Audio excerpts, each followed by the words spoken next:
we've got our first live candidate interview. You heard from McLean. He's running for county sheriff earlier in the show. That one was pre-recorded, but we've got Eduardo live in the studio. Hello, how are we doing today? Well, we'd be doing a lot better if I turned on your mic. Jeez, amateur hour over here. Eduardo Monk Jr., he's running for McLean County Board, District 6. Nice to have you in the studio. This is the first time we've ever shared airwaves, even though you've been on cities before. So. Yeah, no, it's great to be back behind a mic. Radio's kind of always been a little passion of mine, so it's always been nice to get back in the studio and just kind of talk some politics for a bit. There you go. Well, we got to take your radio host hat off and put your candidate hat on. Eduardo, tell me a little bit about yourself. When I get candidates in here for an interview, usually I try to give them a chance to just tell us who they are, especially if they're new to the process, if they haven't ran for office before. So a little bit about yourself and what made you decide to throw your hat in the ring. Of course, yeah. So I'm Eduardo Monk. I am a student over at Illinois State University. On campus, I am the president of College Republicans, as well as an off-campus senator in the Student Government Association.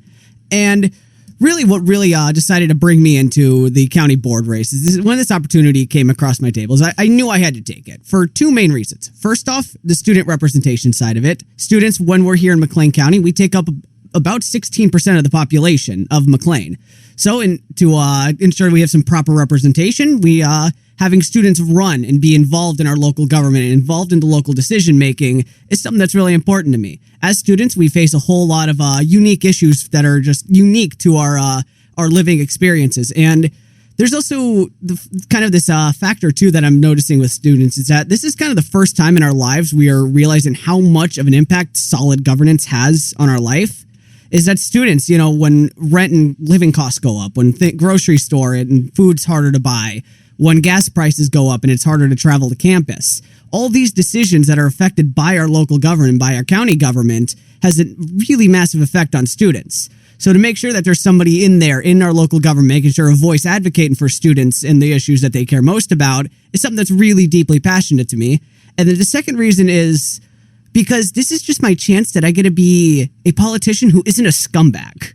Something that really drew me to politics is just actually being honest and being myself and actually being able to work for changes that are actually positive and a good thing and not just saying things that people want to hear just to win over votes. This is my chance to be an authentic and honest politician, which nowadays people are looking for more than ever.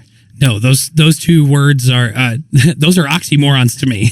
Authentic, honest, and politician. Exactly. And it's this long trend, especially in Illinois, where it's this we're just so acclimated and so accustomed to corrupt politicians. So tell me how you got into the race, because this was a slating process after the primary election. So what made you change your mind from, you had a chance to get signatures and be in the primary in, March or April. What made you change your mind and decide, all right, it is time to get involved? Yeah, well, the stars really just kind of aligned after the process. During the primary season, I was still a student. I was still during classes. I was working on a few different local campaigns by that time. And it really never occurred to anybody that I'm living in District 6 and I'm able to run for that county seat. So when we were going through the filling the vacancy process, it just we all just the local GOP and all of us, we just kind of realized, I could run. We could put me up there, and we actually could put up a fight in District 6, which, for those who are not super familiar with the county board, traditionally is almost always two Democrats. Almost always, yeah. And it's, it's even rare that we have a Republican running in it. Because a little bit of background is District 6 is by area the smallest district out of all the districts. It is Illinois State University's campus, uptown Normal, then you got a little strip of residential area coming from Jersey Avenue, just in the cutoff point being at Towanda Avenue. So it's a very, very small district by area. So fielding Republican candidates in what is a very, very dense student population isn't a very easy task at all. So it's even a rarity that I'm even going to be having a Republican in that district putting up a fight.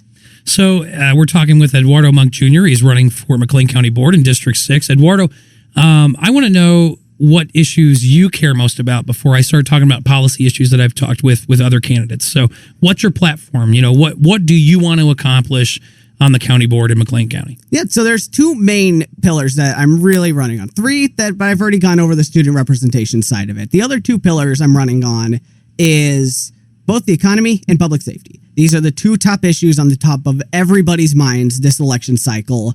And it's the ones that our local government and our national governments are failing at the most. So for our economy, we got to get prices, inflation under control. We got gas prices down, grocery prices, all that down. And it can't be artificial in just suspending taxes. We actually have to let business owners be businesses. We have to actually start lowering regulation, lowering taxes on businesses, and letting the businesses do what they do best. Local business owners, they know how to run businesses, and the government needs to stay out of that completely. Let them do their thing. And for public safety side of it is, we've seen just all these attacks over the past few years on our police force and our law enforcement. And it has resulted in a very demoralized and a very, very underfunded, under-resourced police department. And that needs to start turning back. We need to make sure that our police departments are well-funded. They have the resources to do the training they have to do, to make sure that they're able to respond the way they need to. And we also just need to make sure that they know we have their back. These are people that are putting their lives on the line every single day to keep us safe. And to see, especially as a student, seeing the disrespect thrown towards our law enforcement while still expecting, campus safety and public safety to be where it should be, is it just doesn't compute. You got to have a well-supported and well-resourced police force to make sure that keep our community safe. You mentioned police forces being underfunded and under-resourced. The county board is in control of the sheriff's budget and office and everything. Can you give me some specific instances or situations where you felt that the county sheriff's office needed more resources or funding? Well, you just take a look at the county board candidate that the Democrats were going to put up in District 4, Crystal Abel, who was radically anti-police, very, very openly so. And seeing the Democrats and the county board support somebody who is so openly against the police and so openly against funding the police is something that is concerning for sure. But I understand your point, but can you point to an area where it's like the sheriff's office needs more funding for these specific reasons? Because you might also get someone who's fiscally conservative who might say, let's take a look at the sheriff's office and see if we need to address their budget at all. Yeah, well, there's a lot of, especially over the past 2 years, and I was talking with with McLean, who's the sheriff's the candidate for the sheriffs, and he was saying that there's so many mandates and so many trainings put on police departments that you've seen in the past few years, the vax mandates, all that they aren't getting extra funding for, that they're not getting the support for. So you have the government just asking more and more and more out of our local police force without making sure that they're properly funded and have the resources to achieve those. Talking with Eduardo Monk Jr. He's running for McLean County Board's 6th District. If you have a question for Eduardo, you can always text us 309-451-9299. We got a couple of text questions. We'll get to those later on in the interview. Eduardo, we'll skip to some policy things that I've talked with several other candidates about on the show. The first one being COVID-19, because the pandemic, although we're getting close to a post-pandemic world now, it's still fresh in everybody's minds. And I think this is going to be something that folks will look at when they go to the ballot box this time around. Now, I'm guessing you would prefer a lighter hand from county government, given your platform plank about letting businesses do their thing. At what point did the restrictions on businesses become too much? It was the second we learned that it wasn't going to be 2 weeks. The second we learned, when we had all our politicians promising, 15 days to slow the spread, 2 weeks, and then we'll be right back. Forget that? Yeah, we'll be right back into it. But of course, as politicians do, they weren't completely honest in that, and just kept, especially in this state of Illinois, where you're seeing lockdowns and mandates pushed down from the very top, completely ignoring the local health departments and what their decisions and what they believed would be best for their counties. Seeing these unilateral mandates pressed down from our state government. I mean, and honestly, looking back, the lockdowns were one of the greatest mistakes of this generation. And we're still feeling the effects of it, all the way up from the supply chain on an international level down to how many, millions of small businesses we lost across the country. Let's talk about the health department a little bit, because it was a really interesting dynamic, particularly here in McLean County, because you had a Republican majority at that point, county board, who at some point started to kind of, after those 15 days, after a month, after 2 months, we're like, when are we going to start to open up? And we had a health department in the county that wasn't necessarily progressive in its policy, but was worried about ramifications if, as far as state funding was concerned, if they were to open things up early. So that led to kind of a dispute between, is the county board making decisions that are advised by the health department, or is the health department supposed to make decisions advised by votes from the county board? So what should that dynamic between the county board and the health department look like? Yeah, no, and this is a national conversation that we've been having of the interactions between the people who are the policymakers and our legislators and the ones making decisions and our health agencies. And it has to be collaboration. They have to be working together to make the best decisions for people's health. But, in the end of the day, individuals are responsible for their health. They know what's best for their health. And you got to let individual people make those types of decisions. But, and when your health department, is still your responsibility to make sure that the public is well informed and that people know what are the best actions and best measures to take for their health. So, but you've seen it, over the past 2 years of health departments overstepping their boundaries and trying to make policy decisions and decide things that they aren't really educated on to decide about. The biggest one comes to mind is schools. Is you have health departments trying to decide that schools shouldn't be open without considering any of the other factors about education, about the social side of going to school for kids. And to me, that was a huge overstep from the health departments. Is that what you got to do is make sure the county board and the people are well informed about the risks and the rewards and allowing the people to make their own decisions from there. The conversation about public health on a county level didn't stop and end with COVID. The nursing home has been a huge issue for the county board almost as long as I've been covering, county board races here in McLean County. It's been a political football for years because it keeps losing money, and we've been pointing that out. There have been attempts to try and diagnose the problems at the county board level with a blue ribbon panel and things like that. But at the same time, the nursing home used to bleed money every single time. Should a public nursing home be something that McLean County invests in? It's fairly unique in the state of Illinois to have a publicly funded nursing home at the county level. Should that be something that McLean County continues to do? Should they be in charge of that safety net? Yeah, I think that when it comes to our tax money, is that we got to decide as a county what we value and what we're willing to put our money towards. And to me, I feel a nursing home is a pretty worthy cause of that money. That these are elderly people who are unable to really take care of themselves anymore. They may not have the family members there to take care of them. So to me, allocating some more tax money, making sure that is properly funded and making sure that we're able to take care of our elderly, it should be a priority for us. That line of argumentation assumes that you have a pool of money. What are you going to put it toward? What do you say to the counter argument that says, well, let's make that pool that you have smaller and cut taxes, and that might be the nursing thing that sees a chopping block at that point? Yeah, and this is for me to government is the push, the pull, the negotiation. That when you're really talking about local government, it is how do you deal with the scarcity of resources? And there is only so much that a local government can do, and that is why you have the importance of the community that exists outside of the government that come together and help out causes such as this.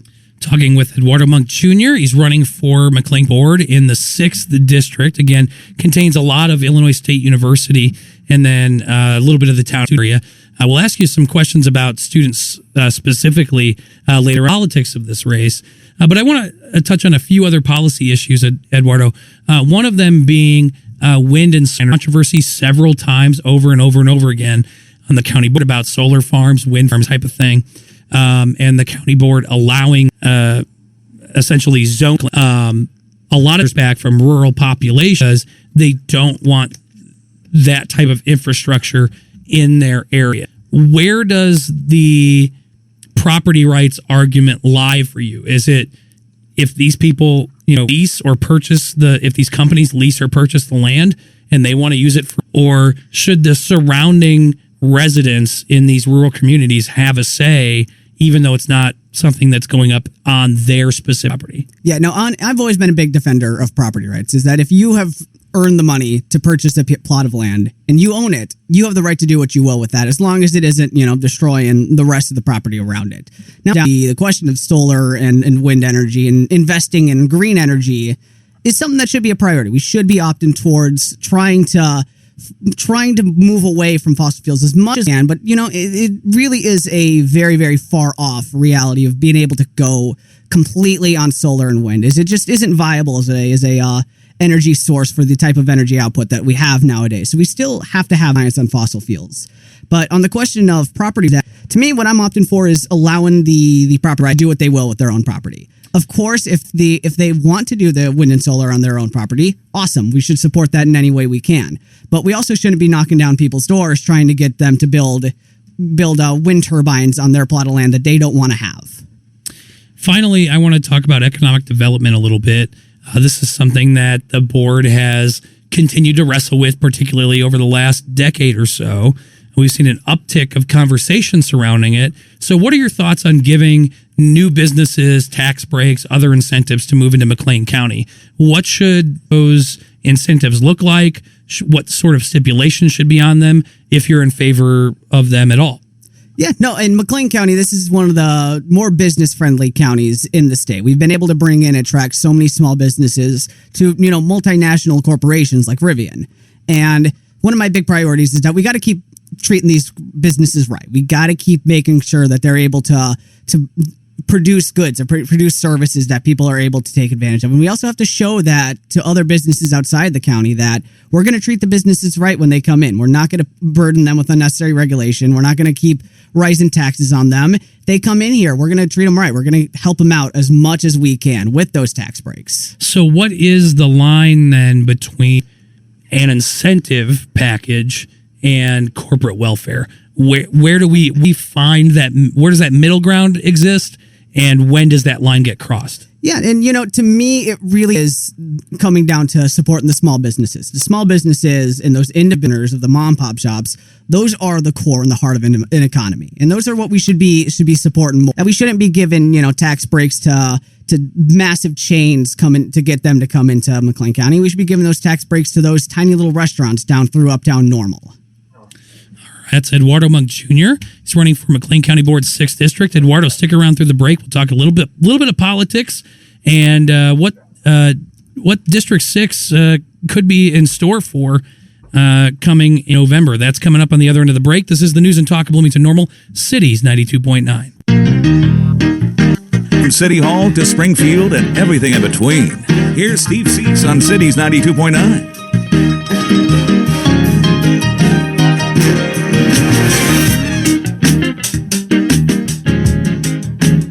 Cities 92.9, the News and Talk of Bloomington Normal, the Steve C. Show.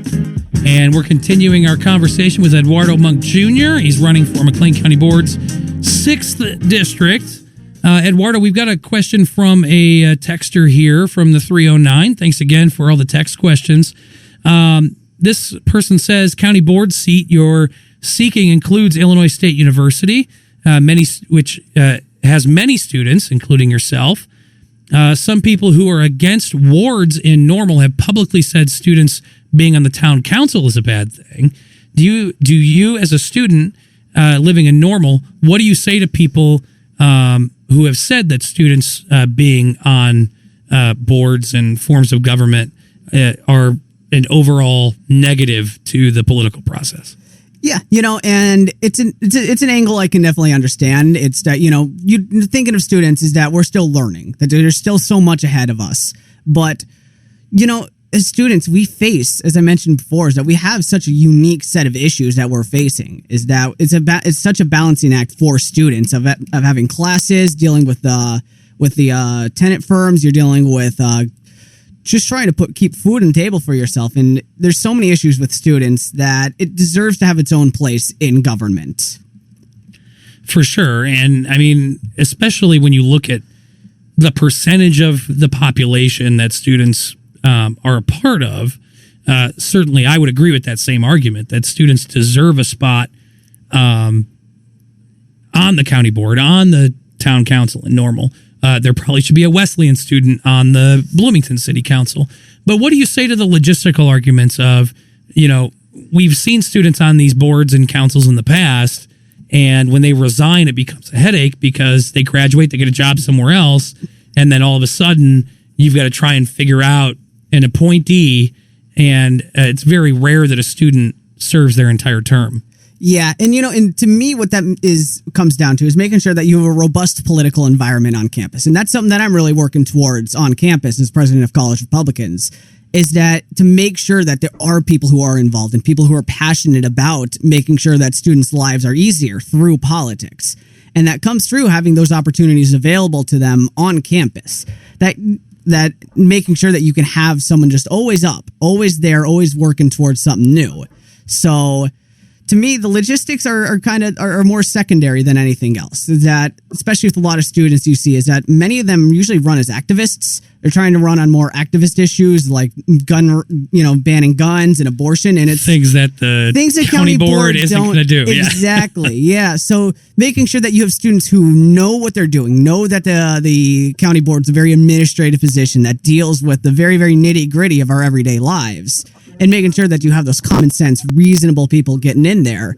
You do that through having a solid, robust political environment on campus. And that's something that I'm always working towards, making sure that I'm encouraging people to get involved, making sure that people know what's going on. Is that, on campus, we're tabling as much as we can. We're having, weekly meetings through student government. We have our civic engagement center that really tries to get students involved. So, to me, making sure that students always have a voice is that you make sure that they know they can have a voice in the first place. So if elected, you're looking at either a 2 or a 4-year term, depending on how the lottery after the election pans out.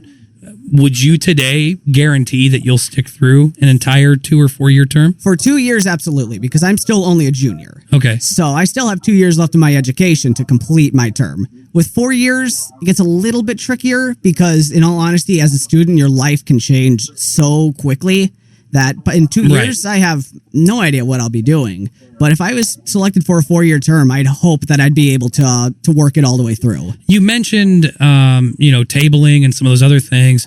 As a student yourself, how do you reach out and energize the student body as a whole to not just go out and vote in this election, but to not leave the county board race blank? I'm sure there's going to be a lot of students who go out and vote, but they might just fill out the governor spot, maybe the Congress and state house spots, but a lot of times, they're not as informed about the county races. Yeah, no, and that's a big question because there's a whole lot of things you can do about that. Is that first, to me, you got to make sure students know that they can have a voice. So you got to make sure that there are opportunities for students, and that's what I hope. What I can do with my race and my candidacy is show, hey, listen, you don't like how local government's going. You don't like how the federal government's going. The only way you can do and make changes about that is by running and being involved in the decision making in local politics. And you can do it. That is, if you're involved and you're working up and you're making sure that people know your name and you're as involved as you can in either clubs that you are a part of, is that those opportunities are there if you want them. And we want to support students who are ambitious and who want to go and want to make changes and want to be a voice for the students. It's a big thing for me with College Republicans is, on the first day, I'm asking, who wants to get involved? Who wants to get involved in student government? Who wants to work on campaigns? Even tomorrow, we're having a candidates night at our College Republicans meeting, inviting a whole bunch of candidates out. And the whole point of it, in the end of it, is to get students involved, get students plugged in to make sure, hey, listen, look at all these campaigns that are going on around McLean County, around Bloomington Normal, that you can be a part of. And to me, that's really what it comes down to, is making sure students know that they can have a voice in our local government. The folks that we know are going to show up to the ballot are considerably older than students. I mean, when you look at this district, there's some of the oldest areas of Normal are in this district. Some of the oldest housing in Normal. And a lot of these houses have people who have lived in them for 30, 40 years. What do you say to a voter who's worried about voting for someone so much younger than they are? Yeah, and what this race really comes down to me in my mind, and my core motivation for doing this is that this is our chance for our generation to start deciding what type of society we're going to be. That we have been given this incredible society of America with, such a history to it, and we have to decide what that's going to be. that eventually we are going to be the one, our Gen Z is going to be the ones in power. And to me, this is the start of that, where we get to decide, take from the mistakes of the past and build on it for the future and leave a better society for the next generation after us. So, and this is something is really interesting about District 6, and I'm glad you brought it up, is that it is a really weird mix. Mm-hmm. You have this really large student block, and then you also have this residential block as well. And to find a way to reach both of those constituents, to me, really just comes down to the issues. Is that, listen, like, yeah, for students, I'm running to represent students, but the student issues are not different from the issues facing residents. That when grocery prices go up, when, you're nervous of letting your kid play outside, those are issues that are facing both students and the residents. So when trying to bring those two communities together, it comes down to our mutual needs and mutual issues that we need to address. Talking with Eduardo Monk Jr., he's running for McLean County Board's 6th District in November. Eduardo, there's 2 Democrats in this race running against you. Beverly Bell flat out denied an interview request that I sent her. Jack Anderson didn't respond to my request in 2 different follow-ups. Hopefully we'll be able to get Jack on the show at some point. Are you surprised that Democrats, who traditionally have been the folks who have espoused liberal ideas like free speech, free expression, are refusing to talk to certain media outlets just because of an ideological difference? Yeah, and to me, ultimately, that's on them. Anybody who reaches out to me for interviews to go on, I'm going to go on because I want to get my voice out there and I want to talk with as many people as I can by the end of this election. For my opponents, they're free to do what they like, and the voters are going to be able to decide from what they do.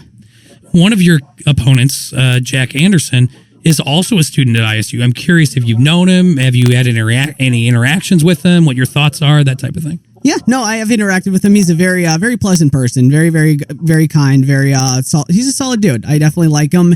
I haven't had many interactions with him, only partially because we're both just on the opposite sides of the political spectrum. So while we do collaborate with the College Dems on occasion, he himself isn't extremely involved, and he also isn't extremely involved with student government as well. So him and my paths don't cross a whole lot, but to see another student running for the same reasons of student representation is a great sight to see. You mentioned this earlier. It's been a really long time since a Republican has been elected in District 4. Really alongside District 8, which is like West Bloomington and Wesleyan. It's one of 2 districts that have been, for the most part, fairly safe for Democrats in McLean County. How do you overcome that hurdle? Yeah, no, and to me, first off, it comes down to students. Is that if I can reach enough students and get that student turnout high enough that, hey, listen, I'm running to represent you. Party doesn't matter.